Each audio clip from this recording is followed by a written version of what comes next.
Omul de zăpadă magic.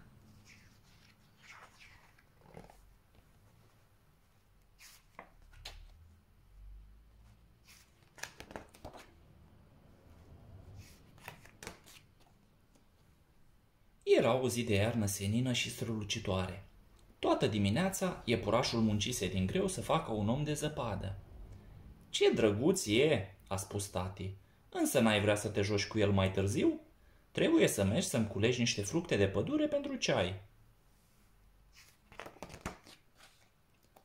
Omul de zăpadă o să fie trist dacă plec și îl las singur, a spus iepurașul. Nici vorbă, i-a răspuns cu blândețe tati. Este doar un om de zăpadă, nu e un om adevărat. Ba, e adevărat, a spus iepurașul. Sigur că e adevărat. El este prietenul meu.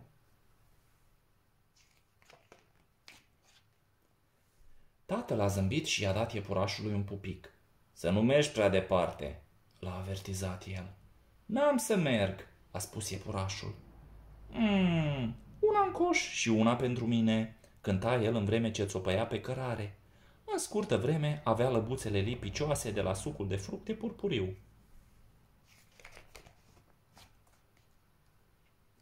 Iepurașul se distra de minune. De-abia dacă a băgat de seamă că începuse să ningă. Un măcăleandru a trecut în zbor și iepurașul s-a luat după el, dansând printre fulgii de zăpadă care pluteau în văzduh și printre copacii desfrunziți.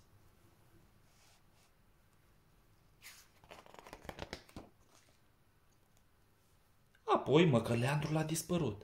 Iepurașul s-a oprit în loc și s-a uitat de jur împrejur. Oare pe unde venise? Vântul sufla spulberând zăpada și totul îi se părea străin și pustiu. Ce o să mă fac acum? A suspinat iepurașul. Cum o să mai ajung acasă?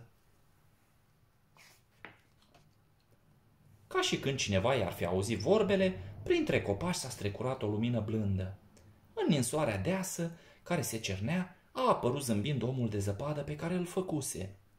Știam eu că ești adevărat, a spus iepurașul. Dar, omule de zăpadă, am crezut că sunt singurel.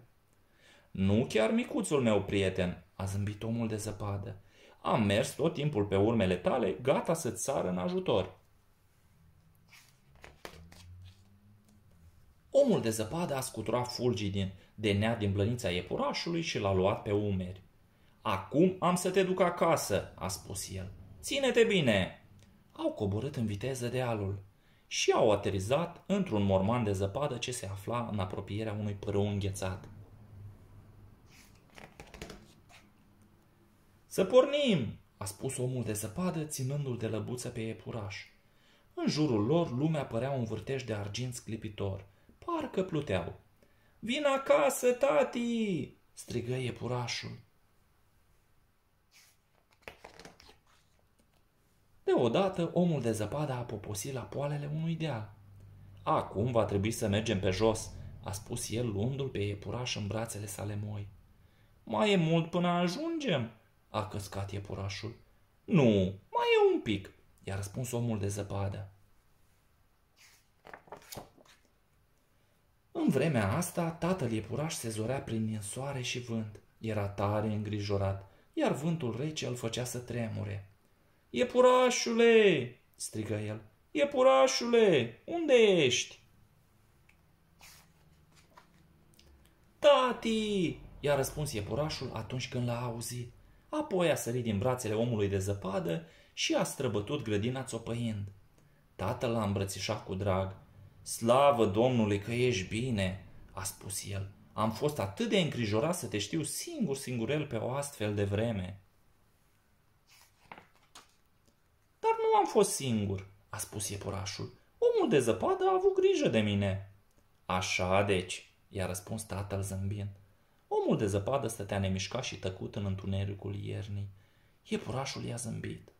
Apoi a văzut că omul de zăpadă zâmbea și el. Sfârșit.